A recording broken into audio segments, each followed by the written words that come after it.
ஆண்டவரும் இரட்சகருமாக இயேசு கிறிஸ்துவ நாமத்தினாலே உங்கள் யாவருக்கும் வாழ்த்துதலை நான் தெரிவிக்கின்றேன். இந்த கால வேளை ஒரு அர்த்தமுள்ள ஆராதனையை நாம் என்ன செய்தோம்? ஆராதித்தோம். ஆமே, அல்லேலூயா. அர்த்தமுள்ள ஆராதனை அப்படின்னா தேவன் நம்மோடு எப்படி இடைப்பட்டார், என்ன நிலைமையில் நாம் இருக்கின்றோம், எப்படியெல்லாம் தேவன் இந்த பூலோகத்தில் நமக்காக கிரியை செய்தார் என்று சொல்லி லைட்டாக கொஞ்சம் தியானித்து என்ன செய்தோம்?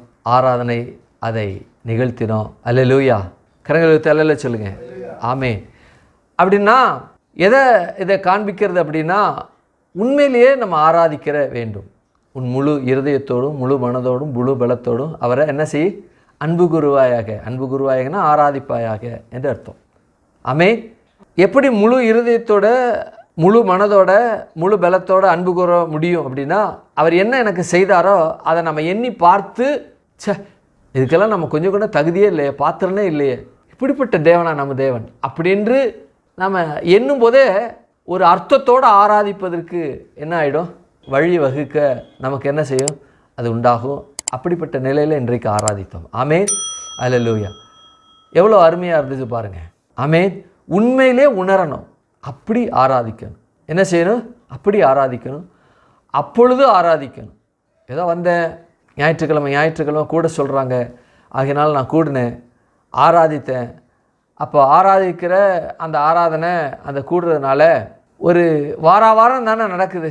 சரி வந்துட்டு போய் காலை உள்ள வச்சுட்டு வரும், தலையை நீட்டிட்டு வரும், அல்லது போயிட்டு உக்காந்துட்டு வருவோம் அப்படின்னு நீங்கள் வருவீங்கன்னா தயவுசெய்து வராதிங்க. என்ன செய்யுங்க? தயவுசெய்து அதுக்கு வீட்டில் நல்லா படுத்து சாப்பிட்டு நல்லா சிக்கன் மட்டன் இதெல்லாம் வாங்கி சாப்பிட்டு நல்லா படுத்து தூங்குங்க.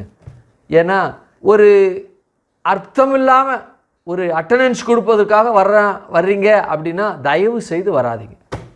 தயவு செய்து வராதிங்க. ஒரு உடன்பாடோடு, ஒரு முழு அர்ப்பணிப்போடு, ஒரு முழு ஒரு ஈடுபாடோடு என்ன செய்யணும்?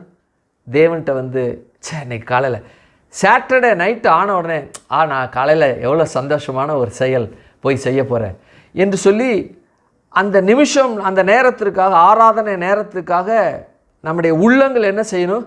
துதிக்கணும். உள்ளேயே மனதுக்குள்ளேயே துதிக்கணும், ஆராதிக்கணும். காலையில் எந்திரிச்சு அப்பா எப்படா எந்திரிக்கணும், எப்படா விடியும், எப்படா எந்திரிக்கலாம், ஆண்டவரை போய் அப்படியே ஆராதித்த செய்யலாம், அவரை துதிக்கலாம் என்ற நிலையில் தான் என்ன செய்யணும்? வரணும். அப்படி இல்லாமல் அட்டண்டன்ஸ் கொடுக்கறதுக்காக நீங்கள் வர்றீங்க அப்படின்னா தயவு செய்து உங்கள் கும்பிடு போட்டு நான் கேட்டுக்கொள்கிறேன், தயவு செய்து அப்படிப்பட்ட நிலையில் ஆராதனைக்கு சர்ச்சுக்கு வராதிங்க. வேறு எங்கே வேணாலும் போய்க்குங்க, எங்கே வேணாலும் போய்க்குங்க. ஏன்னா முழு இருதயத்தோடு முழு பலத்தோடு முழு ஆத்துமாவோடு என்ன செய்யுங்க? அன்பு கூற கடவை என்று 10 கட்டளையில் பிரதானமான கட்டளை அது. உன்னிடத்தில் அன்பு கூறுவது போல பிறனிடத்தில் அன்பு கூறு, இது பிரதான கட்டளை இல்லையா? முதல்ல தேவன் அன்பு கூறணும்.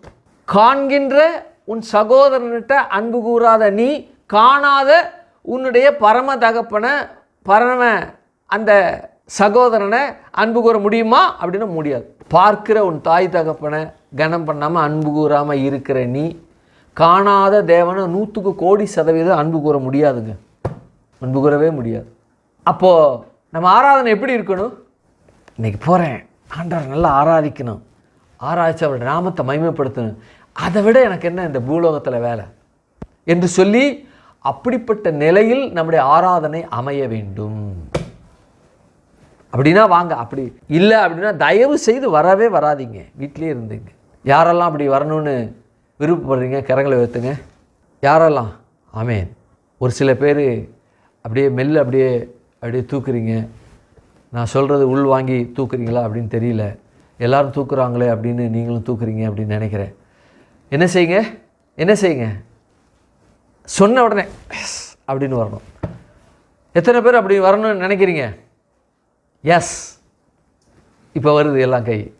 ஆமாம். கடவுள் உங்களை ஆசீர்வதிப்பாராக என்பதை காட்டிலும் ஆசீர்வதித்து இருக்கிறார். உன்னதங்களை சகலவிதமான ஆசீர்வாதங்களும் ஒன்று ஆசீர்வதித்து இருக்கிறார். அதான் உண்மை. அப்போ ஆசீர்வதிக்கப்பட்டவங்க நீங்கள். ஆகையினால தேவன் உங்களுக்குள்ள இருந்து கிரியை நடப்பிப்பாராக. ஆமே. நாம் விசுவாசத்தை குறித்து தியானித்து கொண்டு இருக்கிறோம். விசுவாசமானது நம்பப்படுகிற உறுதியும் காணப்படாத நிச்சயமாக இருக்கிறது என்று சொல்லி எபிரேயர் 11:1 சொல்லப்பட்டிருக்கு. இந்த விசுவாசம் என்று சொல்லப்படுகிற இந்த வார்த்தையை பெற்ற உயிரினங்கள் யாருன்னா உலகத்தில் இருக்க எல்லா உயிரினங்களும் பெற்றிருக்கு. அதனுடைய அடிப்படையில் பொதுவான விசுவாசம், உலக பிரகாரமான விசுவாசம், கிறிஸ்தவருடைய விசுவாசம், தேவனுடைய விசுவாசம், தேவ ரகமான விசுவாசம் என்று சொல்லி 5 நிலைகளில் இது பிரிக்கப்பட்டிருக்கிறது. அப்போது இந்த உயிரினங்களுக்குள்ள சிறந்து உயிரினங்களுக்குள்ள ஒரு டாப் மோஸ்ட் உயிரினம் அல்லது ஒரு கிரியேஷன் யார் அப்படின்னா நாம் தான். இந்த உலகத்தில் இருக்கக்கூடிய எல்லா உயிரினங்களை காட்டிலும் ஹையர் மோஸ்ட் லெவல் ஆஃப் அந்த டிகிரி அந்த நிலையில் மனிதர்கள் வாழ்ந்து கொண்டு இருக்கிறாங்க. அப்போ அதனுடைய பட்சத்தில் அப்போ மனிதர்களுக்குள்ள இந்த விசுவாசமானது இறையை பற்றுகள், அதை இறை என்றால் இறை நம்பிக்கை, இறை என்றால் கடவுள் நம்பிக்கை. அதை நம்புகிற நம்பிக்கையில் கிட்டத்தட்ட 6 விதமாக இருக்கிறாங்க. காட்டில் வாழ்கிற குகையில் வாழ்கிற ஜனங்கள் இறை நம்பிக்கை இருக்குது, ஆனால் பேர் தெரியாது, அவருடைய முகம் தெரியாது, ஆகவே இயற்கையை தெய்வமாக வணங்குறாங்க. அடுத்தது நல்லா படிச்சிருக்காங்க, இருதயம் குருடாக இருக்குது. இந்த இருதயம் குருடாக இருக்கிறபடினால அவங்க தங்களுக்கென்று தெய்வங்களை உண்டாக்கி கும்பிடுறாங்க. அடுத்தது 3வது சிலைகளை வைத்து வழிபடுகிற சிலை வழிபாட்டு கிறிஸ்தவர்கள். ஆர்சி ஜனங்கள் சிலை வச்சு கும்பிட்றாங்க. அதுக்கு நான் விளக்கம் கொடுத்துட்டேன், அதனால் உள்ளே போக நான் விரும்பலை. அப்போ சிலை வழிபாடு செய்கின்ற கிறிஸ்தவர்கள், சிலை வழிபாட்டு கிறிஸ்தவர்கள். அடுத்தது பிதா குமாரன் பரிசுத்த நன்கு அறிவும், ஆனால் நன்கு அறிவாங்க. பிதா குமாரன் பரிசுத்த ஆவியை நன்கு அறிவாங்க, ஆனால் அனுபவம் இல்லை. இயேசுனுடைய இரத்தம் கழுவுதலையும் பிதாவாகிய தேவனுடைய அன்பையும் பரிசுத்த ஆவியினுடைய வழிநடத்தலையும் அவங்க அறியலை, தெரியலை. ஆகையினால உலகத்தில் இருக்கிற ஜனங்களை போல் இவங்களும் வாழ்ந்து கொண்டிருக்கிறாங்க. அப்போது உலகம் எப்படி பாவத்தில் இருக்கிறோ அதுபோல் இவங்களும் இருக்கிறாங்க. ஆகவே அப்படிப்பட்ட நிலையில் வாழ்ந்து கொண்டு இருக்கிற ஜனங்கள். ஒரு காலத்தில் நானும் அப்படி தான் இருந்தேன், பெயரளவில் கிறிஸ்தவனாக இருந்தேன். உலகம் என்னெல்லாம் பாவம்லாம் செய்ததோ அதெல்லாம் செய்தேன். அதாவது பாலியல் அந்த கிரியை தவிர மற்ற எல்லாத்தையும் நான் செய்தேன். என்ன செய்தேன்? எல்லாம் செய்தேன். ஆகவே பெயரளவில் நானும் கிறிஸ்தவனாக இருந்தேன், அது பெயர் கிறிஸ்தவர்கள். அடுத்தது யூதர்கள். அதுக்கப்புறம் இயேசுவோட இரத்தத்தினால் கழுவப்பட்ட நீங்கள் எல்லோரும், நாம் எல்லோரும் இந்த பூமியில் இருக்கக்கூடியவர்கள், உன்னதமான உயரமான மேலான அற்புதமான நிலையில் இருக்கக்கூடிய ஜனங்களாகிய நான் மாத்திரமே. கரங்களை வைத்து அல்லேலூயா சொல்லுங்க. ஆமென், அல்லேலூயா. நம்ம யூதர்களுடைய அந்த நம்பிக்கை விசுவாசத்தை குறித்து நாம் பார்த்து கொண்டு இருக்கோம். யூதர்களுக்கு ஒரு நம்பிக்கை இருக்குது. என்ன நம்பிக்கை அப்படின்னா மேசியா வருவார், மேசியா வருவார். இன்னைக்கு வரைக்கும் மேசியா வருவார், வாங்க வாங்கன்னு சொல்லிட்டு இந்த அழுகையின் சுவற்றில் என்ன செய்கிறாங்க? முட்டி மோதி கொண்டு வாரும் வாரும் வாருங்கிறாங்க. அவர் வந்து தன் கடமையெல்லாம் செய்து முடித்து போயிட்டார். அந்த கடமையை செய்து முடித்து போனது நிமித்தமாக தான் நாம் ஆவிக்குரிய பிள்ளைகளாக நாம் என்ன செய்கிறோம்? சபையில் உட்காந்துருக்கோம். கரங்களை தலையில் சொல்லுங்கள். ஆமென். கரங்களை தலையில் சொல்லுங்கள். ஆமென், அல்லேலூயா. அப்போது தேவன் ஆகிய கர்த்தர் என்ன செய்கிறார் அப்படின்னா, அவர் கிரியை நடப்பித்து போய்விட்டார். இன்னும் சொல்லப்போனால் கிரியை நடப்பித்து போவதற்காக வந்த பொழுதே தன்னை மேசியா என்று அநேகர் அறிந்து கொண்டாங்க. தன்னையே மேசியா என்று வெளிப்படுத்தினார். நீங்கள் யோவான் 4ஆம் அதிகாரத்தை வாசித்து பார்த்தீங்கன்னா சமாரிய ஸ்திரீ அவருடைய அந்த நடந்த நடவடிக்கைகள்லாம் நீங்கள் வாசித்து பார்த்தீங்கன்னா அந்த கிராமத்து ஜனங்கள்லாம் சொல்லுவாங்க, நீ சொல்லுவது மாத்திரமல்ல, நாங்களே இவர் மேசியா என்று கண்டு கொண்டோம் அப்படிம்பாங்க. தன்னை குறித்து என்ன செய்தார்? வெளிப்படுத்தினார். கரங்களை தலையில் சொல்லுங்க. ஆமென், அல்லேலூயா. அப்போ மேசியா என்று வெளிப்படுத்தினார். இந்த யூதர்களுக்குள்ள சில பரிசேயர், சதுசேயர், வேதபாரகர் இவங்களாம் இருந்தாங்க. அப்போ பரிசேயருக்குள்ள பெயர் சொல்லி அழைக்கக்கூடிய, விரல் விட்டு எண்ணக்கூடிய ஒரு சில மனிதர்கள் இருந்தாங்க. அவர்களுக்குள்ள ஒருத்தர் தான் அந்த பரிசேயன். அவன் யார் அப்படின்னா நிக்கதேம். இரவில் தேவனை சந்திக்க, இயேசுவை சந்திக்க அவன் வர்றான். வந்து சந்திக்க அவன் வரும்பொழுது இயேசு அவனை பார்த்து பேசினார், நீ மறுபடியும் பிறக்கணும் அப்படின்னார். நீ என்ன செய்ய? மறுபடியும் பிறக்க வேண்டும் அப்படின்னார். நீ மறுபடியும் பிறக்க வேண்டும் என்று சொன்ன பிறகு நான் எப்படி எங்கள் தாயின் வயிற்றில், என்னுடைய தாயின் வயிற்றில் நான் போய் பிறக்க முடியும் அப்படிங்கிற வார்த்தையை பேசினான். என்ன செய்தார்? பேசினான். ஆண்டவர் சொன்னார், நீ மோசேயினுடைய ஆகமத்தை நீ வாசிக்கலையா? நீ போதகனாக இருக்கியே, போதிக்கிறையே. வனாந்தரத்தில் வெண்கல சர்ப்பத்தை மோசே உயர்த்தினா, பாம்பினால் தீண்டப்பட்டவர்கள் அந்த வெண்கல சர்ப்பத்தை பார்த்து பிழைத்து கொண்டாங்க. நான் கல்வாரி சிலுவையில் நான் உயர்த்தப்பட்டிருப்பேன், என்னை நோக்கி நீ பார்க்கணும். எப்படி பார்க்கணும்? சட்டதிட்டங்கள், நியமனங்கள், கோட்பாடுகள், 10 கட்டளைகள், பிரமாணங்கள், பண்டிகைகள், பலிமுறைகள் எதுவும் என்னை மீட்க முடியவில்லை, எதுவும் என்னை மீட்க முடியவில்லை. ஆகவே உம்முடைய இரத்தத்தினால என்னை கழுவி என்னை மீட்டுக்கொள்ளுங்க, அப்படி என்னை பாரு அப்படின்னு சொன்னார். ஆமேன், அல்லேலூயா. கரங்களை தலையில் சொல்லுங்க, ஆமேன். அப்போ அப்படி என்ன செய்யுங்க, என்ன பாருங்க என்று அவர் சொன்னார். ஆகையினால தான் ஒரு அருமையான ஒரு வார்த்தையை பேசினார். தேவன் தம்முடைய ஒரே பேரான குமாரனை விசுவாசிக்கிறவனோ அவன் கெட்டு போகாமல் நித்திய ஜீவனை அடையும்படிக்கு இயேசுவை தந்திரளி இவ்வளவாய் உலகத்தில் அன்பு கூர்ந்தார். அவரை தந்திரளி இவ்வளவு உலகத்தில் அன்பு கூர்ந்தார் என்பதை குறித்து பார்க்கணும். எப்போ அன்பு கூர்ந்தார் அப்படின்னா 2025 ஆண்டுகளுக்கு முன்பாக ஆண்டவராக இயேசு கிறிஸ்து கல்வாரி சிலுவையில் மரித்ததன் மூலமாக தான் அன்பு கூர்ந்தாரா? இல்லை, உலக தோற்றத்துக்கு முன்பாகவே அன்பு கூர்ந்தார். நீங்கள் வெளிப்படுத்தல் 13ஆம் அதிகாரத்தை வாசித்து பார்த்தீங்கன்னா, அவர் உலக தோற்றத்துக்கு முன்பாகவே அடிக்கப்பட்ட ஆட்டுக்குட்டி அப்படின்னா அப்போவே அன்பு கூர்ந்து உலக தோற்றத்துக்கு முன்பாகவே அனுமானமாய் தேவனை அப்போவே அடிச்சிட்டார். பிதாவாகிய தேவன் குமாரனாகிய கிறிஸ்துவை உலக தோற்றம் முன்பாகவே அடித்து விட்டார். தேவன் நிகழ்காலம், இறந்த காலம், எதிர்காலம் எல்லாவற்றுக்கும் தேவன். அப்போ எதிர்காலத்தில் நடக்க போவதை அவர் அறிந்து அப்போவே தன் மனதில் தேவன் ஒரு காரியத்தை மனதில் நினச்சிட்டா அது முடிக்கப்பட்ட நிலையில தான் அது இருக்கிறது. கரங்களை அல்ல சொல்லுங்க. நாமெல்லாம் இப்போ சபையில் உட்காந்துருக்கோம் அப்படின்னா நான் 1992 அக்டோபர் 5 அதான் என்னுடைய ஸ்பிரிச்சுவல் பர்த்டே. அதுதான் என்னுடைய ஸ்பிரிச்சுவல் பர்த்டே. அப்போது 1992 அக்டோபர் மாதம் 5ஆம் தேதி தான் நான் ரட்சிக்கப்படுவதற்காக என்று இல்லை, உலக தோற்றத்துக்கு முன்பாக அப்போவே 1992 அக்டோபர் 5 அப்போவே அவர் என்ன செய்தார், எனக்காகவே அடிக்கப்பட்ட நிலையில் தேவன் அப்போவே என்னை பார்த்து விட்டார். நீங்களும் அப்படி தான் சபையில் உட்கார்ந்துருக்கிற ஒவ்வொரு மக்களும் ஜனங்களும் எப்போ ரட்சிக்கப்பட்டீங்கன்னு உங்களுக்கு தெரியும். ஆகவே உலக தோற்றத்துக்கு முன்பாகவே இந்த சபையில் இங்கே வந்து உட்காருவீங்க அப்படின்னு அவர் குமாரனை அடிக்க கொடுத்த அந்த நிமிஷத்தில் அல்லது அந்த நிகழ்விலேயே உங்களை அப்போவே பார்த்துட்டார், ரட்சிக்கப்பட்டுட்டீங்கன்னு சொல்லிட்டு. நாம தான் நாட்கள் கடந்து வர்றது அதுக்காக வெயிட் பண்ணிக்கிட்டு இருக்கோம். அவர் வெயிட் பண்ணணும்னு அவசியம் கிடையாது. நித்தியம் வரைக்கும் என்ன செய்யிட்டாரு, அவர் நம்மை வைத்து விட்டார். அந்த நித்தியத்தில் கூட நாம் அவரோடு இருக்கத்தக்கதாக நாம் இருப்போம் அப்படின்னு சொல்லுவோம் இல்லையா? ஆனால் அவரை பொறுத்த வரைக்கும் நாம் இருக்கிறோம். நம்மை பொறுத்த வரைக்கும் நித்தியத்தில் நாம் இருப்போம். அவரை பொறுத்த வரைக்கும், தேவனை பொறுத்தவரை நாம் நித்தியத்தில் இருக்கிறோம். அதான் தேவன். அப்போ தேவனாகிய கர்த்தர் என்ன செய்யிட்டாரு, இந்த நிக்கோதேமை பார்த்து நீ மறுபடியும் பிறக்கணும் அப்படின்ட்டார். ஆகையினால தான் இந்த மறுபடியும் பிறக்கிற அந்த அனுபவமானது அன்பு கூர்ந்தார் அதற்குள்ளே இருக்கிறது. அப்போ உலக தோற்றத்துக்கு முன்பாகவே அன்பு கூர்ந்து விட்டார். ஆகையினால தான் ஆண்டவராகிய கர்த்தர் ஆபிரகாமுக்குள்ள நம்மை பார்த்தார். ஆதாமுக்குள்ளேயும் ஆபிரகாமை பார்த்தார், ஆபிரகாமுக்குள்ளேயும் நம்மை பார்த்தார். ஆகையினால தான் உனக்கும் ஸ்ரீக்கும் உன்னுத்துக்கும் அவளுத்துக்கும் பகை உண்டாக்குவேன் என்று சொல்லி வார்த்தையை சொல்லி அந்த வார்த்தைக்குள்ளாகவே நாம் இருக்கிறபடினால அந்த வார்த்தை அவர் பேசினாருங்க ஆதாமுக்கும் ஏவாளுக்கும் பார்த்து. ஆதாமுக்கும் ஏவாளுக்கும் அந்த வார்த்தையை பேசும் பொழுது என்ன அவர் நினைவு கூர்ந்து, உங்களை நினைவு கூர்ந்து, கரங்களை தட்டி தேவனை மகிமைப்படுத்துவோம். ஆமே, அல்லேலூயா. நம்மை என்ன செய்தார், பார்த்தார் அந்த வார்த்தையை பேசுவதற்கு முன்பாகவே. ஆகையினால தான் பேசினார் என்று நான் சொல்கிறேன். கிறிஸ்துவுக்குள்ள, குமாரனுக்குள்ள, இயேசுவுக்குள்ள என்னையும் உங்களையும் ஆவிக்குரிய சபையில் இருக்கிற ஒவ்வொரு ஜனத்தையும் அவர் பார்த்தபடியினால தான் உனக்கும் ஸ்ரீக்கும் பகையை உண்டாக்குவேன் என்ற வார்த்தையை பேச முடிந்தது, பேசினார் என்றே நான் பேசுகிறேன்.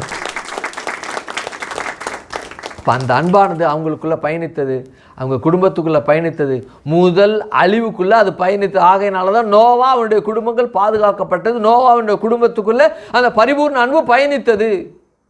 அவனுடைய சந்ததி, சேமுடைய சந்ததியில் ஆண்டவராகிய தேவன் பிறப்பார் என்று சொல்லி ஆபிரகாம் அவனுக்குள்ளே வருவான்னு சொல்லி ஆபிரகாமுக்குள்ளே அந்த பரிபூர்ண அன்பு, ஈசாக்கு, யாக்கோபு, யோசேப்புக்குள்ளே அந்த பரிபூர்ண அன்பு பயணித்தது.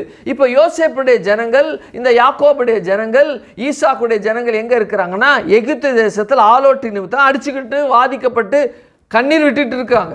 ஒரு மனிதனை கொண்டு தேவன் அந்த ஜனங்களை மீட்கணும். அந்த மனுஷன் பேர் மோசே.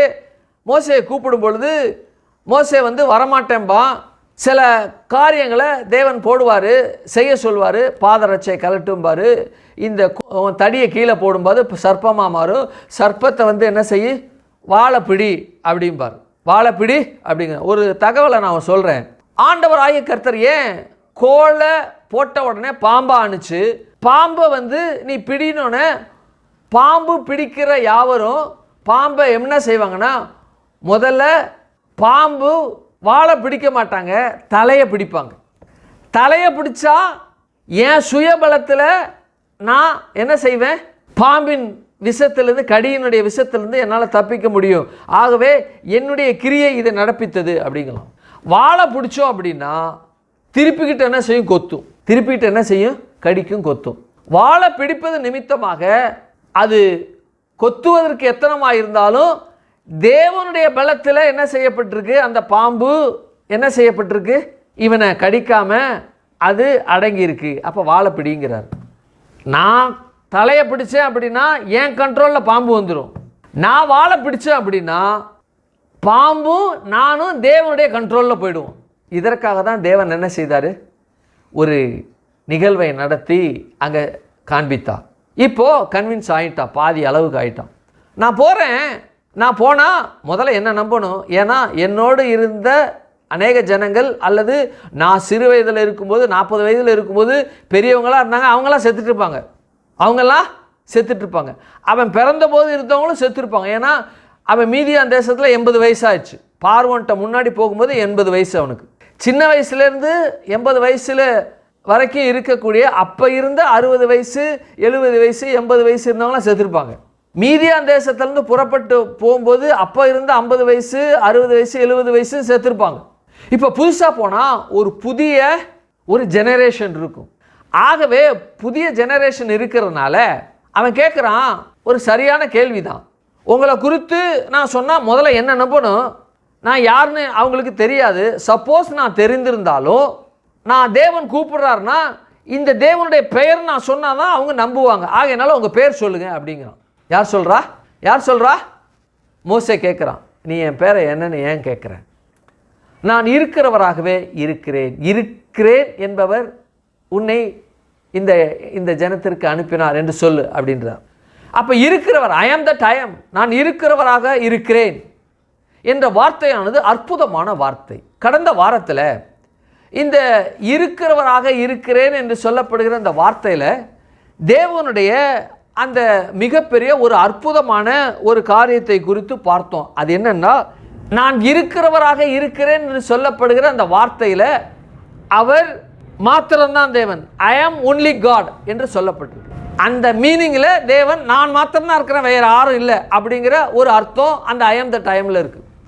கடந்த வாரத்தில் இதை நம்ம பார்த்தோம். ஏன் ஆண்டவராகிய கர்த்தர் இந்த பூலோகத்தில் நான் மாத்திரம்தான் இருக்கிறேன், வேற யாரும் இல்லை என்று சொல்லக்கூடிய நிலையில் இந்த ஐ ஆம் தட் ஐ ஆம் பயணித்து கொண்டு இருக்கிறது அப்படின்னு கேட்டால், அந்த சூழ்நிலையிலும் சரி, இப்பொழுதும் சரி, இனி வரப்போகிற காலங்களிலும் சரி, எப்படிப்பட்ட மனநிலையை அல்லது எப்படிப்பட்ட இறை வணக்கத்தை உடைய ஜனங்களாக இருக்கிறாங்களோ, பாலித்தீசம் என்று சொல்லப்படுகிற அந்த மனநிலையில் இருந்து பலதரப்பட்ட கடவுளை வணங்குகிற, மனிதனால் உண்டாக்கப்பட்ட கடவுளை வணங்கக்கூடிய நிலையில் இந்த மனுஷங்க இருக்கிறனால அதெல்லாம் கிடையாது, நான் மாத்திரம்தான் என்று சொல்லக்கூடிய நிலையில தான் தேவனாகிய கர்த்தர் இருக்கிறார்.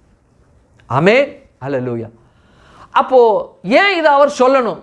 அப்போ ஒவ்வொரு மனிதர்களுக்குள்ள, ஒவ்வொரு மதங்களுக்குள்ள, ஒவ்வொரு பிரிவினைகளுக்குள்ள நிறைய கடவுள்கள் இருக்கு இல்லையா? 33 கோடி தேவர்கள் அப்படிங்கிறாங்க. அந்த தேவர்களுக்குள்ள இயேசுவும் ஒருவர் என்ற ஒரு விவாதமும் அல்லது அப்படிப்பட்ட நிலையும் இந்த 33 கோடி தேவர்களுக்குள்ள இருக்கக்கூடிய அஞ்ஞான மார்க்கத்தை இருக்கக்கூடிய ஜனங்கள் என்ன செய்கிறாங்க, பேசுகிறாங்க, சொல்கிறாங்க. அப்படிப்பட்ட நிலையில் தான் எழுதப்பட்டிருக்கு. அந்த அஞ்ஞான மார்க்கத்தை குறித்து நான் நல்லா படிச்சிருக்கிறேன். உலகத்தில் இருக்கக்கூடிய மதங்கள், அவங்களுடைய நம்பிக்கைகள், அவங்களுடைய வழிபாட்டு முறைகள் எல்லாம் என்ன செய்யப்பட்டிருக்கு, போதிக்கப்பட்டிருக்கு. நான் படிச்சிருக்கேன், நல்லா ஆழ்ந்து படிச்சிருக்கிறேன். ஆகவே அவங்க சொல்கிறாங்க இயேசுவும் ஒருவர் அப்படிங்கிறாங்க. ஆனால் அந்த இயேசு சொல்கிறாரு நானே அப்படிங்கிறார், என்னை அல்லாமல் அப்படிங்கிறார். அப்போ நான் மாத்திரம்தான் இருக்கிறேன் பரலோகம் போவதற்கு, என் பேரில் இல்லாமல், என்னுடைய நாமத்தில் இல்லாமல் நீங்கள் கழுவப்படாமல் ஒருபோதும் பரலோகம் போக முடியாது. நீங்கள் வணங்குற கடவுள்லாம் இதை செய்ய முடியாது, சாதிக்க முடியாது, இதை உங்களுக்கு கொடுக்க முடியாது என்கிற ரீதியில் தான் பேசி இருக்கிறார் என்று சொல்லி கடந்த வாரத்தில் பார்த்தோம் இல்லையா? கரங்களை தலையில சொல்லுங்க ஆமேன். கரங்களை தலையில சொல்லுங்க ஆமேன். அல்லேலூயா. அப்போ தேவனாகிய கர்த்தர் கடந்த வாரத்தில் நாம் எதை தியானிச்சோம் அப்படின்னா, நான் ஒருவர் தான் கடவுள் என்கிறத எப்படி அவர் இந்த பூமிக்கு தேவனாகிய கர்த்தர் மற்ற ஜனங்களுக்கு வெளிப்படுத்தினார் என்று சொல்லி பார்த்தோம் இல்லையா? இன்றைக்கு அதை தொடர்ந்து நம்ம பார்க்க போகிறோம். ஏன் இந்த வார்த்தையை பேச வேண்டும்? ஐ ஆம் தட் ஐ ஆம் என்கிற அந்த வார்த்தையில் ஐ ஆம் ஒன்லி காட் என்ற ஒரு உள்ளான ஒரு அர்த்தம் கொண்டு, அல்லது ஆவிக்குரிய ரீதியில் ஆழமான ஒரு அர்த்தம் கொண்டு ஏன் இதை பேசணும், ஏன் இதை அந்த வார்த்தையை இங்கே வசனிக்கப்பட வேண்டும் அல்லது இங்கே அர்த்தம் கொள்ளப்படத்தக்கதாக இங்கே பேசப்பட்டிருக்க வேண்டும் அப்படின்னா, இங்கே ஒருவர் தான் கடவுள் என்று சொல்லப்படுகிற அந்த ரீதியில் வேதத்தில் பல நிலைகளில், பல பருவங்களில், பல மனுஷர்களுக்குள்ள வாழ்ந்த அந்த நாட்களுக்குள்ள தேவன் மாத்திரம்தான் கிரியை செய்தார். கரங்களை அல்லேலூயா சொல்லுங்க ஆமேன். அல்லேலூயா. உதாரணத்திற்கு அவர் மாத்திரம்தான் கடவுள் அப்படிங்கிறதுக்கு எகிப்தில் நடந்த சம்பவங்களே இது மிகப்பெரிய ஒரு எடுத்துக்காட்டாக இருக்குது. நான் அதை உங்களுக்கு வாசிக்கிறேன் பாருங்களேன். இங்கே ஒரு சில காரியங்களை தேவனாகிய கர்த்தர் அற்புதமான காரியங்களை அது செய்கிறார். என்ன காரியத்தை செய்கிறார் அப்படின்னா, அதாவது இப்போ மோசையை கொண்டு உள்ளே போயிட்டாரு. உள்ளே போயிட்டு மோசையின் மூலமாக அற்புத அடையாளங்களை செய்கிறார். முதல் அற்புத அடையாளம் என்ன அப்படின்னா, பார்வோனுடைய கோர்ட்டு, அதாவது பார்வோனுடைய அரண்மனை கொலுல அல்லது கொலுல அரண்மனை அந்த முற்றத்தில் ராஜா உட்காந்துருப்பார். மந்திரிகள், மற்ற ஜனங்கள், உயர் அதிகாரம்லாம் இருப்பாங்க. அங்கே நியாயம் விசாரிக்கிற அந்த அந்த அந்த பேலஸ் கோர்ட் அப்படிம்பாங்க, கிங்ஸ் கோர்ட் அப்படிம்பாங்க, ராஜாவுடைய அந்த சபை அப்படிம்பாங்க. அந்த சபையில் இஸ்ரவேல் ஜனங்களை அழைத்து விடணும் அப்படின்னு சொன்ன உடனே முதல்ல என்ன செய்வான் அப்படின்னா, ஒரு சாம்பிளுக்காக தன்னுடைய கோலை மறுபடியும் போடுவான். போட்ட உடனே பார்வன் எள்ளி நகையாடுவான், எள்ளி சிரிப்பான். இவ்வளவு ஒரு சீப்பான கடவுளா நீ? 10 கமாண்ட்மெண்ட்ஸில் பார்த்தீங்க அப்படின்னா அப்படி தான் சொல்லியிருப்பான். யார்? பார்வன். உன் கடவுள் இவ்வளவு சாதாரண ஒரு ஏளனமான ஒரு கடவுளா அப்படின்னோடனே அப்படி கையை தட்டுவான். கையை தட்டினோடனே எகிப்தில் இருக்கிற மந்திரவாதிகள்லாம் வருவானுங்க. அவனுங்க தன் கோலை போடுவானுங்க. போட்ட உடனே மோசையினால் போடப்பட்ட கோல் அது பாம்பாக மாறின அந்த பாம்பு எவெல்லாம் மந்திர கோலை போட்டானுங்களோ அதெல்லாம் பாம்பாக மாறிச்சோ எல்லா பாம்பையும் இந்த பாம்பு விழுங்கி போட்டுருச்சு. எல்லா பாம்பையும் மோசே போட்ட கோலின் மூலமாய் வந்த பாம்பு விழுங்கி போட்டது. இப்போது அந்த மந்திரவாதிக்கு என்ன கிடையாது அப்படின்னா, மந்திரம் செய்வதற்கு குச்சி இல்லை, கோல் இல்லை. என்ன கிடையாது? எல்லா கோலையும், பாம்பின் ரூபத்தில் இருந்த எல்லா கோலையும் மோசையினுடைய கோலாகிய அந்த பாம்பு விழுங்கிட்டோன்னு மந்திரம் செய்யறதுக்கு கோல் இல்லாமல் வெறுங்கையா நின்னானுங்க. ஐயோ போச்சுரா, உள்ளதும் போச்சுரா அப்படின்ட்டு. சரி, அப்போது முதல்ல என்ன ஆயிடுச்சு? கோல். இப்போது தேவனாகிய கர்த்தர் இது கோர்ட்டில் ஒரு சாம்பிளுக்கு காமிச்சார். இப்போது 10 வாதை இருக்கு இல்லையா? இந்த 10 வாதையை தேவனாகிய கர்த்தர் நடப்பித்தார். என்னன்னா, உலகம் இதுவரைக்கும் கண்டிராத, பார்த்திராத, அனுபவித்திராத, கேள்விப்பட்டிராத, இன்னும் சொல்லப்போனால் இந்த பூமியும் இதுவரையும் அனுபவப்பட்டிராத ஒரு விஷயத்தை தேவனாகிய கர்த்தர் எகிப்தில் செய்கிறார். என்னன்னா, நீ தண்ணீரை ஓங்கி நைல் நதியில் அடிங்கிறார். எகிப்தில் இருக்கிற எல்லா நீர்நிலைகள், ஆறு, ஏரி, குளம், குட்டை, கிணறு, வீட்டில் இருக்கிற தண்ணி பானை, என்ன பிடிச்சி வச்சிருக்கிற பெரிய பானை அல்லது பெரிய தொட்டி, எல்லா இடத்துலையும் தண்ணியெல்லாம் ரத்தமாக மாறிடுச்சு. என்ன மாறிச்சு? ரத்தமாய் மாறினது. மறுபடியும் என்ன செய்கிறானுங்க? எகிப்தில் இருக்கிற அந்த மந்திரவாதிகள் ரத்தமாக மாற்றுறானுங்க. அதாவது மோசே எல்லா தண்ணியும் ரத்தமாக மாற்றணும். அவன் என்ன செய்யணும்? ரத்தத்தை தண்ணியாக மாற்றணும். அவனுங்க என்ன செய்கிறானுங்க? இருந்த தண்ணியும் மறுபடியும் ரத்தமாக மாற்றுறான். இது சொந்த செலவிலே சூனியம் வச்சுக்கிறது. என்ன செஞ்சானுங்க? சூனியம் வச்சு முதல்ல ஒரு சூனியத்தை அவனுங்களே வச்சுக்கிட்டானுங்க. ரெண்டாவது, தேவனாகிய கர்த்தர் மோசையை கொண்டு தவளையை என்ன செய்கிறாரு? இந்த மோசையின் கோலின் மூலமாக அற்புத அடையாளங்கள் நடப்பு. இதுவரைக்கும் கண்டிராத, பார்த்திராத, இந்த உலகம் அனுபவித்திராத ஒரு அற்புதமான காரியத்தை மோசையின் மூலமா எகிப்து தேசம் முழுவதும் எல்லை எங்கிலும் தவளைகள். 8ஆம் அதிகாரம் 2வது வாசிக்கிறேன். நீ அவர்களை அனுப்பிவிட மாட்டேன் என்பாகில் உன் எல்லை அடங்களையும் தவளைகளால் வாதிப்பேன். அவனுங்களே என்ன செய்தாங்க? தவளையை மோசே அனுப்பினான் என்றால் தவளையை அந்த இடத்துலேருந்து டிஸப்பியர் பண்ண வைக்கணும் அல்லது அனுப்பிடணும். இவனுங்களும் தவளையை வரவழைச்சிக்கிட்டாங்க, சொந்த செலவில் சூனியை வச்சுக்கிட்டாங்க. அடுத்தது அந்த தவளை செத்து போய் ஒரே நாத்தம். ஒன்றும் இல்லை, ஏதாவது ஒரு எலி யார் வீட்லையாவது அடித்து போட்டாங்க, ரோட்டில் கிடக்கு, அல்லது காரில் என்ஜினில் இருக்குது, பெல்ட்டு சுற்றும்போது பெல்ட்டை மாட்டி வீடு பக்கத்துலேயே செத்து போயிடுது, காக்கா தூக்கலை அப்படின்னா ஒரே நாத்தனார் ஒரு எலி செத்தாக்கா இல்லையா? இஸ்ரவேல் ஜனங்கள் இருக்கிற இடத்துல இல்லை, எகிப்து தேசம் முழுவதும் எல்லை முழுவதும் ஒரே தவளைகளாக இருக்குங்க. எப்படி ஒரு மரத்திலிருந்து ஒரு பழுத்த இலை கீழே உதிர்ந்து விழுந்தா எப்படி இருக்குமோ அதுபோல் கால் வைக்கிற இடம்லாம் செத்த தவளைகளாக இருந்துச்சு. கால் வைக்கிற இடத்துல செத்த தவளை. நல்ல வேலை அந்த நாளில் சைனீஸ் இல்லை, இருந்திருந்தா தவளையை சூப்பராக சூப் போட்டு சாப்பிட்ருப்பானுங்க, பொரித்து சாப்பிட்ருப்பானுங்க. நல்ல வேலை எகிப்தில் சைனீஸ் இல்லை. ஜப்பனீஸும் சைனீஸும் கொரியன்ஸும் எங்கே கிடையாது. அப்போ சைனீஸும் கொரியனும் என்ன செய்யலை அந்த நாளில் இல்லை. இருந்துன்னா பிடிச்சி அப்பா கர்த்தாவே உமக்கு சோத்திரம், இந்த தவளைகளுக்காக பொரித்து சாப்பிட்ருப்பானுங்க, சூப் வச்சு குடிச்சிருப்பானுங்க. நல்ல வேலை இல்லை. ஆகையினால ஒரே நாற்றம் எடுத்துச்சு. ஆக 2வது சொந்த செலவில் சூனியை வச்சுக்கிட்டானுங்க. இது உலகம் கண்டிராதது. அடுத்தது ஒரே பேனா என்ன செய்தது? பேனு உலகம் எங்கிலும் இல்லை, எகிப்து தேசம் முழுவதும் எல்லா இடத்துலையும் மிருக ஜீவன்கள் எல்லா இடத்துலையும் பார்த்தீங்கன்னா பேன் என்ன உண்டாச்சு? பேன். இங்கே சொல்லப்பட்டிருக்கு 8ஆம் அதிகாரம் 17 பாருங்க, 15லேருந்தே வாசிக்கிறேன், 16லேருந்தே வாசிக்கிறேன். அப்பொழுது கர்த்தர் மோசேயின் இடத்தில், நீ ஆரோனை நோக்கி உன் கோலை நீட்டி பூமியில் புழுதியின் மேல் அடி, அப்பொழுது அது எகிப்து தேசம் எங்கும் பேன்களாய் போம் என்று சொல் என்றார். அப்படியே செய்தார்கள். ஆரோன் தன் கையில் இருந்த தன் கோலை நீட்டி பூமியின் புழுதியின் மேல் அடித்தான். அப்பொழுது அது மனிதர்கள் மேலும் மிருக ஜீவன்கள் மேலும் பேன்களாய் எகிப்து தேசம் எங்கும் பூமியின் புழுதியெல்லாம் பேன்களாயிற்று. மந்திரவாதிகளும் தங்கள் மந்திர வித்தையினால் பேன்கள் பிறப்பிக்கும்படி பிரயத்தனம் செய்தார்கள், செய்தும் அவர்களால் கூடாமல் போயிற்று.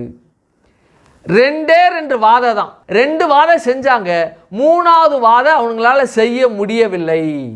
2 வாதையிலே என்ன செய்யிட்டான்னு சுருண்டுட்டானுங்க. சொல்கிறானுங்க, இது எங்களால் செய்ய வைக்க முடியாது. ஏதோ பொருளி வித்தையினால் மோடி வித்தையினால் என்ன செய்தேன், தவளையை கொண்டு வந்தேன், இரத்தமாக மாற்றினேன். இது 3வது ஒரு விஷயம் சொல்லப்பட்டிருக்கு, பேசப்பட்டிருக்கு. அதை ஆரோனும் மோசையும் செய்தாங்க, பேன்களாய் புழுதியெல்லாம் பேனா ஆயிடுச்சு என்று சொல்லி சொன்னாங்க. இந்த சின்ன அந்த காணொலியை பாருங்க, எவ்வளவு பேன் பாருங்க இந்த சகோதரியினுடைய தலையில், எப்படிதான் இவங்க இருக்கிறாங்கன்னு தெரியல.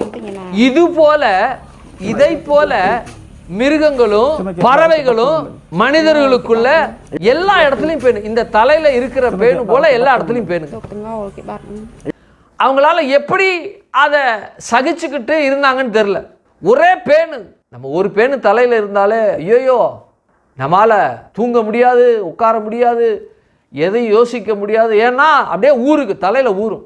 ஒரு பேன் இருந்தாலே நம்மளால் இருக்க முடியாது. இதே போல பேன் இருந்துச்சு அப்படின்னா, இதை போலவே பேன் தலையில் இருந்துச்சு, மிருக ஜீவன்கள் பறவைகள் எல்லா வீட்டில் வளர்க்கக்கூடிய டொமஸ்டிக் அனிமல் பேர்ட்ஸு மனுஷர் எல்லாமே இதே மாதிரி இருந்துச்சு. சொன்னானுங்க, ஒரே ஒரு வார்த்தை சொன்னானுங்க, மந்திரவாதி சொன்னானுங்க, எங்களால் இது செய்ய வைக்க முடியலை அப்படின்னு சொல்லிட்டு ஒரு வார்த்தை சொன்னாங்க, இது தேவனுடைய விரல் அப்படின்னு. தேவனுடைய விரல். நான் வாசிக்கிறேன், மந்திரவாதிகளும் தங்கள் மந்திர வித்தையினால் பேன்களை பிறப்பிக்கும்படி பிரயத்தனம் செய்தார்கள், செய்தும் அவர்களால் கூடாமல் போயிற்று. பேன்கள் மனிதர் மேலும் மிருக ஜீவன்கள் மேலும் இருந்தது. அப்பொழுது மந்திரவாதிகள் பார்வோனை நோக்கி, இது தேவனுடைய விரல் என்றார்கள். என்னது? தேவனுடைய விரல்கள், தேவனுடைய விரல் என்றார்கள். அப்ப தேவன் இந்த பூமியில அற்புதம் செய்கிறார் என்றால், அடையாளங்களை நடப்பிக்கின்றார் என்றால், அவர் மாத்திரமே இந்த காரியத்தை செய்ய முடியும், நடப்பிக்க முடியும். ஒரு தகவலை சொல்றேன். ஒரு மனிதன் மரித்து விட்டான் என்றால், அந்த மரித்துவிட்ட மனிதன், அவன் விட்டு பிரிந்த ஜீவன் அந்த சரீரத்துக்குள் நுழையப்பட வேண்டும் என்றால் நம்முடைய தேவன் அல்லாது எந்த மனிதன் வணங்குகிற கடவுளால் முடியாது, முடியாது, முடியாது. லாசருவே வெளியே வா அப்படின்னார். தலித்தாகுமி அப்படின்னார், சிறு பெண்ணை எழுந்துரு அப்படின்னார். எலியா, எலிசா என்ன செய்தாங்க? உயிரோடு எழுப்பினாங்க. நம்முடைய தேவனுக்கு மாத்திரம்தான் உயிரின் மேல, ஜீவனின் மேல அதிகாரம் இருக்கு.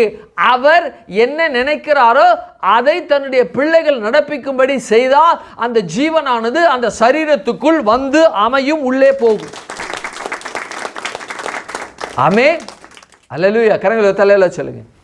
வேதத்தில் சொல்லப்பட்டிருக்கு, இந்த உலகத்தில் இருக்கிற மனுஷனை அவங்கள பார்த்து நீங்க பயப்படாதீங்க. இந்த பூலோகத்தில் இருக்கிற நீங்க ஆத்துமாவை அழிக்க வல்ல கர்த்தருக்கு நீங்க பயப்படுங்க அப்படின்னு இருக்கு. பூமியின் மேல, மனிதனுடைய ஆவியின் மேல எந்த மனுஷனுக்கும் அதிகாரம் இல்லை. என் ஆவியின் மேல எனக்கே அதிகாரம் இல்லைங்க. ஒரு தகவலை சொல்றேன். தேவனாகிய கர்த்தர் எனக்கு இந்த பூமியில சகல அதிகாரமும் கொடுத்திருக்கிறார், இந்த பூமியில நடப்பிக்கும்படி. கரங்களை வைத்தல்ல சொல்லுங்க ஆமென். கரங்களை வைத்தல்ல சொல்லுங்க ஆமென். உங்களுக்கும் இந்த பூமியில எல்லாவற்றையும் செய்யக்கூடிய அளவிற்கு சகல அதிகாரத்தையும் கொடுத்திருக்கிறார். ஆனா உங்களுக்கு எனக்கு ரெண்டு அதிகாரத்தை கொடுக்கல, ரெண்டே விஷயத்தை கொடுக்கல. என்னன்னா, ஒரு மனிதனுடைய பாவத்தை மன்னிப்பதற்கு, அவனுடைய பாவத்தை மன்னித்து ரட்சிப்பதற்கு ரட்சிப்பின் அதிகாரத்தை எனக்கும் உங்களுக்கும் கொடுக்கல. இரண்டாவது என்ன கொடுக்கலனா, என் மேல, என் ஆவி மேல அதிகாரத்தையும், உங்க மேல, உங்க ஆவியின் மேல உங்களுக்கு அதிகாரத்தையும் தேவன் கொடுக்கல. இந்த ரெண்டு என்ன செய்யல, கொடுக்கல. இன்னொன்று என்னன்னா, இன்னொருத்தன் ஆவியின் மேலேயும் எனக்கு அதிகாரத்தை கொடுக்கல, ஏன் ஆவியின் மேல இன்னொருத்தருக்கு அதிகாரத்தை கொடுக்கல. அப்போ மூணு நிலையில தேவன் என்ன செய்தார்? அதிகாரத்தை கொடுக்கல. ஏன்னா இந்த ஆவிக்கு சொந்தக்காரர், இந்த ஆவியின் மேல் அதிகாரத்தை உடையவர் யார் என்றால் நம்முடைய தேவனாகிய கர்த்தர், அவர் ஒருவர் மாத்திரமே. இதுல தான் ஐ am that I am, நான் இருக்கிறவராக இருக்கு. ஓ ஆவியின் மேல எனக்கு மட்டும்தான் அதிகாரம் இருக்கு, உனக்கு கிடையாது. மற்றவன் ஆவியின் மேல உனக்கு கிடையாது. ஓ ஆவியின் மேலையும் மற்றவனுக்கு கிடையாது, மற்றவன் ஆவியின் மேல அவனுக்கு அதிகாரம் கிடையாது. மற்றவனை ரட்சிக்கக்கூடிய அளவிற்கு அந்த ரட்சிக்கக்கூடிய அந்த தன்மை அந்த மனுஷனுக்கு இல்லை, இல்லை, இல்லை. எனக்கு மட்டும்தான் இருக்கு. ஏன்னா இன்னொருத்தரை ரட்சிக்கக்கூடிய அளவிற்கு ஒரு மனுஷனுக்கு அந்த அதிகாரம் இருக்குமானால் அந்த அதிகாரத்தை வச்சு பணம் பார்த்துருவான். டேய், நான் உன்னை ரட்சிக்கிறேன், பரலோகம் போவதற்கு எனக்கு மட்டும் அதிகாரத்தை கொடுத்துருக்கேன், ஆகவே நான் உன்னை பரலோகத்துக்கு அனுப்புனேன், இவ்வளோ லட்சம் இவ்வளோ கோடி கொடு. ஆக அதை விட எனக்கு என்ன வேறு வேலை, எல்லாத்தையும் கொடுத்துட்றேன். மனைவி பிள்ளைகள் எல்லாத்தையும் ஒட்டுமொத்தக்கா பரலோகத்துக்கு அனுப்பிச்சிரு, நாங்கள் எல்லாம் போயிடுறோம். என் சொத்தின் மதிப்பு 300 கோடி மொத்தமாக எழுதி வச்சிடறான்பா. நல்ல வேலை, ரட்சிக்கிற அதிகாரத்தை மனுஷன் கையில் கொடுத்துருந்தா என்ன செய்திருப்பான்? விற்று பணம் பார்த்துருப்பான். ஏன் மேலே, என் ஆவியின் மேலே எனக்கு அதிகாரத்தை தேவன் கொடுக்கல. ஏன் அப்படின்னா என்ன விட்டுருவான். ஒரு மனுஷனுக்கு அவன் ஆவியின் மேலே அதிகாரத்தை கொடுக்கல. ஏன்னா அவன் ஊர் ஃபுல்லாக கடன் வாங்கி வச்சு, கண்ணா பின்னான்னு சாப்பிட வச்சு, வருமானமே இல்லாமல் வீட்டில் உட்காந்து அவன் இருக்கும்போது கடங்காரன் வந்து கேட்கும் பொழுது, கடங்காரன் அதோ தூரத்தில் வாங்க வாங்க அப்படின்னு சொல்லிட்டு அவனுக்கு ஆவியின் மேலே அதிகாரம் இருக்குமானா என்ன செய்வான்? ஆவியை தன்னிடத்திலிருந்து போக்கிக்குவான். அப்படி இல்லைன்னா குடும்பத்தில் பிரச்சனை, போராட்டங்கள், கண்ணீர்கள், குடும்பத்திலையும் பிரச்சனை, வெளியிலையும் பிரச்சனை, சகோதரர்களுக்குள்ள பிரச்சனை, தாய் தகப்பனுக்குள்ள பிரச்சனை, நண்பர்களுக்குள்ள பிரச்சனை, எங்க போனாலும் பிரச்சனை பிரச்சனை பிரச்சனை. நான் ஏன் வாழ்றேன் என்கிற ஒரு நிலைக்கு வந்து அந்த மனுஷன், மரணம் வந்தாலும் எனக்கு நல்லா இருக்குமே என்று நினைக்கிற மனுஷன், அவன் ஆவி அவனுக்கு போகத்தக்கதாக ஆவியின் மேல் அவனுக்கு பலன் இருந்தால் அல்லது அதிகாரம் இருந்தால் ஆவி என்ன செய்வான்? உடனே போய்க்குவான். இதுக்காக மருந்து குடிக்கணும், கயிறில் தொங்கணும், ட்ரெயின் முன்னாடி விழணும், மலையில் போய் மலையிலேருந்து குதிக்கணும், அல்லது பெரிய உயரமான பில்டிங்லேருந்து குதிக்கணும், பஸ்ஸு முன்னாடி விழணும். எந்த இதுவும் தேவையே இல்லை. அப்படியே படுத்துக்கிட்டே இருக்கும்போது ஆவியை போக்கக்கூடிய வல்லமை அவனுக்கு இருந்துச்சுன்னா அந்த வல்லம் அவனுக்கு இருந்துச்சு அப்படின்னா அந்த ஆவியினால் என்ன செய்வான்? தன்னுடைய ஜீவனை போய்க்கொள்வான். இந்த 3 காரியங்களை தேவன் நமக்கு கொடுக்கல. ஒன்று என்ன? இன்னொருத்தனை ரட்சிக்கிறது. என் ஆவி எனக்கு மேலே, அந்த ஆவியின் மேலே, என் ஆவியின் மேலே எனக்கு அதிகாரத்தை கொடுக்கல. இன்னொருத்தன் ஆவியின் மேலேயும் நமக்கு அதிகாரத்தை கொடுக்கல, அல்லது என் ஆவியின் மேலே இன்னொருத்தனுக்கு அதிகாரம் கொடுக்கல. ஆகவே இதை தவிர்த்து மற்ற எல்லாத்தையும் கொடுத்துருக்கா. ஏன்னா அவர் மாத்திரம்தான் கடவுள். அவர் மாத்திரம்தான் கடவுள். அப்போ தேவனாகிய கர்த்தர் I am that I am, நான் மாத்திரம்தான் கடவுள் அப்படின்னா இந்த உலகத்தில் இருக்கிற எல்லாவற்றையும் செய்து முடிக்க, சாதிக்க, படைக்க எனக்கு அதிகாரத்தை கொடுத்துட்டு இந்த 3 காரியத்தில் அதிகாரத்தை எனக்கு கொடுக்காம இருப்பது நிமித்தமும் அவர் தேவன் தான். ஏன்னா அவருடைய ஆவி. உதாரணத்திற்கு இந்த வாட்ச் என்னுடைய வாட்சு, இந்த வாட்சு இன்னொருத்தருக்கு கொடுப்பதற்கு, இந்த வாட்சை இன்னொருத்தருக்கு வழங்குவதற்கு, இந்த வாட்சை நான் கிணத்துக்குள்ளே போடவோ அல்லது தூக்கி எறியவோ அல்லது நான் உடைக்கவோ இந்த வாட்சின் மேலே எனக்கு அதிகாரம் இருக்குது. இது எப்படி உண்மையோ என்னுடையதாக இருப்பதனால் இதற்கு மேலே எனக்கு அதிகாரம் இருக்கிறது. ஆகவே நம்முடைய ஆவி தேவனுடையது. ஆகவே தேவனுக்கு அந்த அவருடையதில் அவருக்கு என்ன இருக்குது? அதிகாரம் இருக்குது. இதுதாங்க சிம்பிள். என்னுடையதில் எனக்கு எப்படி அதிகாரம் இருக்கிறதோ அதுபோல் என்னுடைய ஆவி அவருடையது. ஆகவே அவர் எனக்கு கொடுத்திருக்கிறார். அந்த ஆவியின் மூலமாக நான் நிற்கிறேன், நடக்கிறேன், போகிறேன், வர்றேன், பேசுகிறேன், படுக்கிறேன், தூங்குறேன், சிரிக்கிறேன், உலகத்தினுடைய இன்பங்களை ருசிக்கிறேன், அனுபவிக்கிறேன். உலகத்தினுடைய இன்பம்னா உலக பிரகாரமாக இல்லை, நல்ல சிக்கன், நல்ல பழங்கள், நல்ல இயற்கை, இவைகள்லாம் என்ன செய்கிறேன்? அனுபவிக்கிறேன் இல்லையா? அப்போது இதெல்லாம் தேவன் எனக்கு என்ன செய்கிற? கொடுத்திருக்கிறார். இவைகள்லாம் இருக்கத்தக்கதாக தேவனாகிய கர்த்தர் எனக்குள்ளே என்ன செய்கிற? காரியத்தை வைத்திருக்கிறார். இதெல்லாம் நான் நடப்பிக்கப்பட வேண்டும், இதெல்லாம் என்னுடையது என்று சொல்லி என்ன செய்கிறேன்? நான் இவைகளை வைத்திருக்கிறேன். இது எவ்வளவு உண்மையோ அதை போல தேவனாகிய கர்த்தர் என்ன செய்கிறார் என்றால் அவருடையதாக இருக்கிறபடினால, அவருக்கு அதிகாரம் இருக்கிறபடினால அந்த அதிகாரத்தில் தேவனாகிய கர்த்தர் என்ன செய்வதில்லை? இன்னொருத்தனுக்கு கொடுத்து அதன் நிமித்தமாக மூலகட்டவன் ஆவியின் மேலே அவனுக்கு அதிகாரம் கொடுத்தா, அதிகாரத்தை ஏற்கனவே கொடுத்து ஒருத்தன் தொலைச்சு விட்டான் பிசாசுக்கிட்ட. உயிரின் மேலே அதிகாரத்தை கொடுத்தா அவன் என்ன செய்வான்? ஆகவே இவன்கிட்ட இருந்தால் லாய்க்கப்படாது என்று சொல்லி தேவநாயகத்தை இந்த உயிரின் மேலே அவர் அதிகாரத்தை வைத்தார். அவருடையது. ஆகவே அவர் அதிகாரத்தை செலுத்துகிறார். ஆமென். அதை போல ஆண்டவராகிய கர்த்தர் அவருடையதாக என்னுடைய ஜீவன், உங்களுடைய ஜீவன் இருக்கிறபடினால ஆவிக்குரிய சபையில் இருக்கக்கூடிய அனைத்து இயேசுனுடைய இரத்தத்தினால கழுவப்பட்ட ஜனங்களுக்குள்ளே இருக்கக்கூடிய ஆவி அவருடையது. ஆகவே அவருடைய ஆவிக்குள்ளே இருக்கக்கூடிய அவருடையதை அவர் தான் என்ன செய்ய முடியும்? அதிகாரியாக இருக்கிறார். ஆவிக்குரிய அல்லாதவனுடைய ஆவியும் அவருடைய ஆவிதான். அவனுக்குள்ளேயும் அந்த ஆவியின் மேல் அதிகாரத்தை கொடுக்கிறார். ஆகவே தான் அவர் இருக்கிறவராக இருக்கிறார், நான் இருக்கிறவராக இருக்கிறேன். இந்த ஆவியின் மேலே ஒட்டுமொத்த உயிரினத்தினுடைய ஆவி எல்லாமே அவருடையவைகள். ஆமே.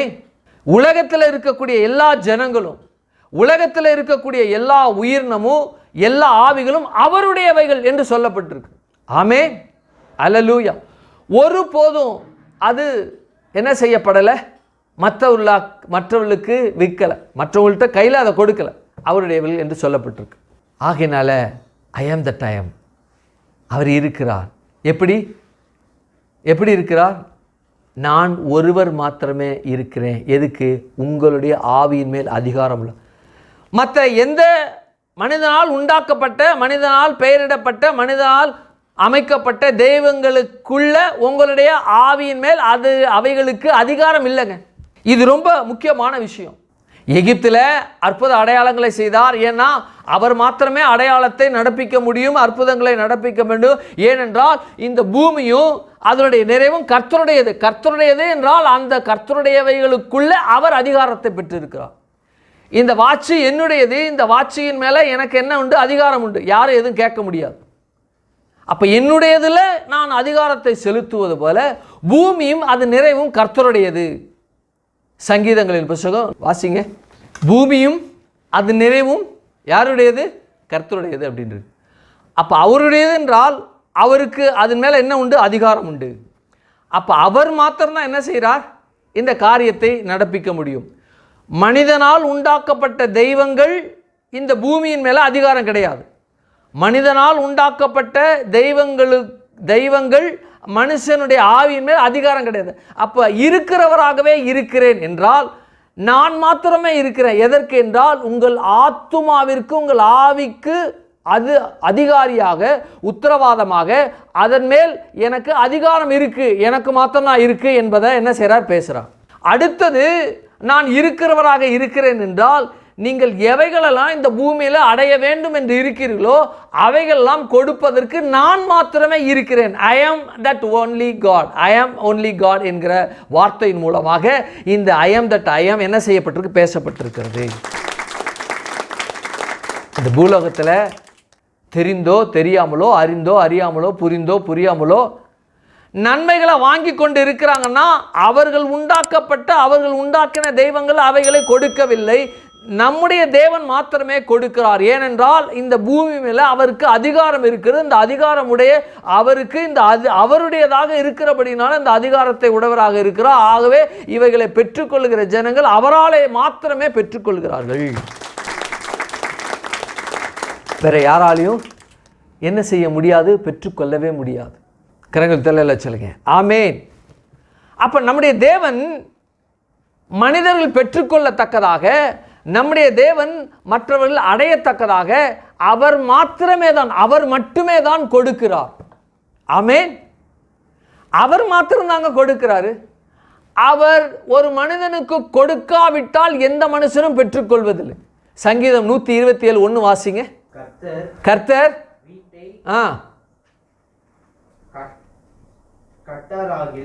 கர்த்தர் வீட்டை கட்டாராகில் அதை கட்டுகிறவர்கள் விழித்திருக்கிறது விருதா. அப்ப பாருங்க, கர்த்தர் வீட்டை கட்டாராகில் அதில் கட்டுகிற பிரயாசம் என்னது, விருதா என்று சொல்லப்பட்டிருக்கு. உலகத்துல எந்த மனுஷனும் கட்டல, தேவன் மாத்திரம்தான் வீடுகளை கட்டுகிறார். இப்போ நம்ம சபையில் உட்கார்ந்துருக்கிறோம். இந்த சபையை கட்டுகிறது யார் என்றால் அவர் மாத்திரம்தான் கட்டுறார். மனுஷன் கட்டணும்னு நினச்சா நிச்சயமாக கட்டவே முடியாது.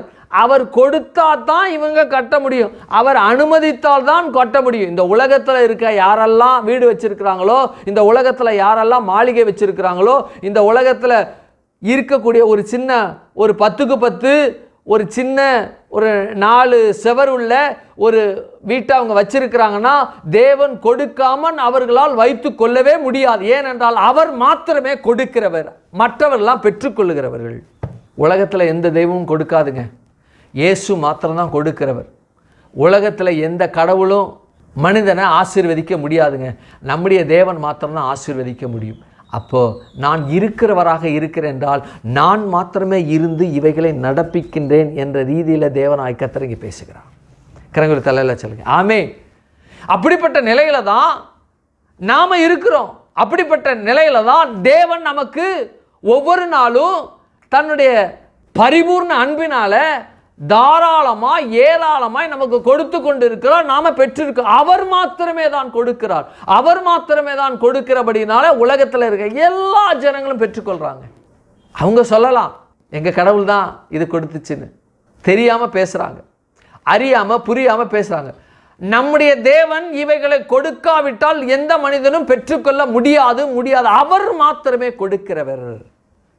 இந்த பூமி அவருடையதா இருக்கிறபடினால பூமியில் இருக்கக்கூடிய சகல வஸ்துகள் மேலே, ஈவன் சொல்லப்போனால் எல்லா உயிர்கள் மேலே, உயிரினங்கள் மேலே, நம்முடைய ஆவியின் மேலே அவருக்கு ஒருவருக்கு மாத்திரமே அதிகாரம் உண்டு அவைகளுக்கு என்று வேதம் இதன் மூலமாக பேசுகிறது.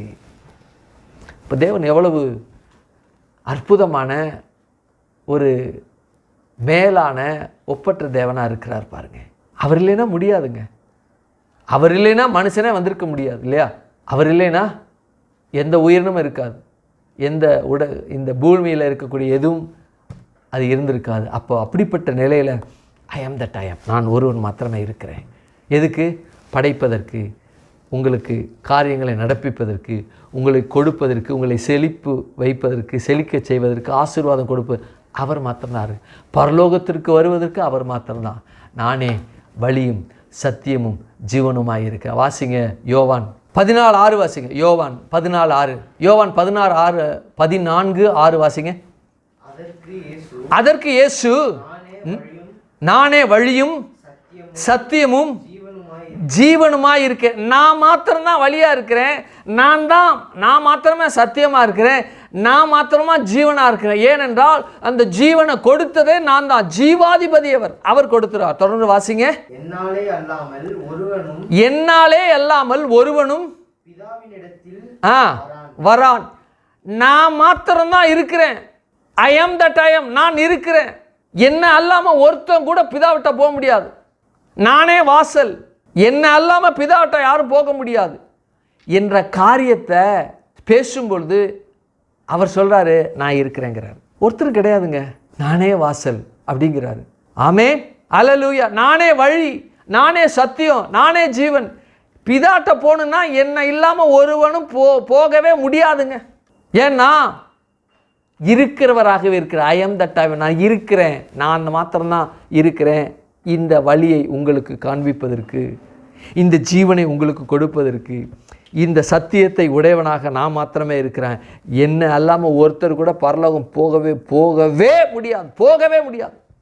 உலகத்தில் எந்த மார்க்கமாக இருந்தாலும், உலகத்தில் எந்த இறை நம்பிக்கையாக இருந்தாலும் 100க்கு கோடி கோடி கோடி கோடி சதவிகிதம் பரலோகத்திற்கு போக முடியாது.